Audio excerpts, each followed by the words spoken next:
ప్రపంచంలో పెట్రోల్ ఖరీదులు మీకు తెలుసా?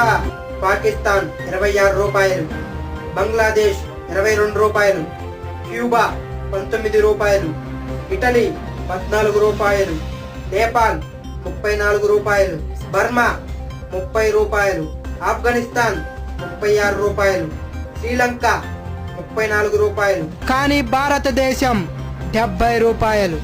ఇది ఎలా అంటే రిఫైనరీ దగ్గర 1 లీటర్ ధర 16 రూపాయల 50 పైసలు, central tax 11.8%, plus exchange duty 9.7%, VAT cess 4%, state tax 8%, మొత్తం కలిపి 50 రూపాయల 5 పైసలు 1 లీటరు, మరియు అదనంగా 20 రూపాయలు.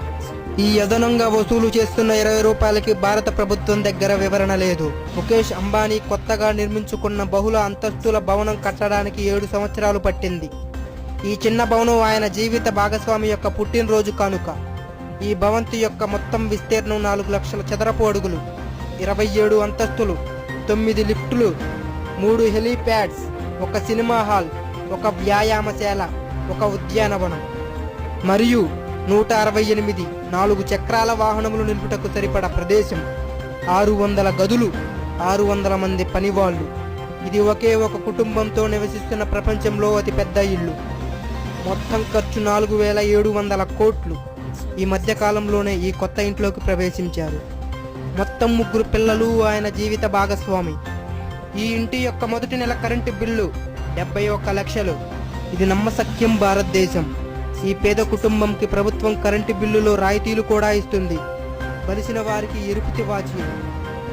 ఈ దేశం ఎలాంటిది అంటే అంబులెన్స్ కన్నా పిజ్జా ఫాస్ట్గా వస్తుంది.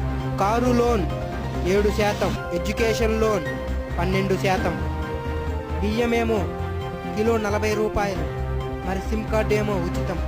ఇప్పటికి స్వర్ణ పథకం అంటే బంగారు పథకం. వీళ్ళకి గవర్నమెంట్ 3 కోట్లు ఇస్తుంది. మరి ఇంకో షూటర్ బార్డర్లో శత్రువుతో పోరాడి చనిపోతే వారికి 1 లక్షతో చేతులు దులుపుకుంటారు. నిజమైన దేశమేనా? జాగో ఇండియా జాగో.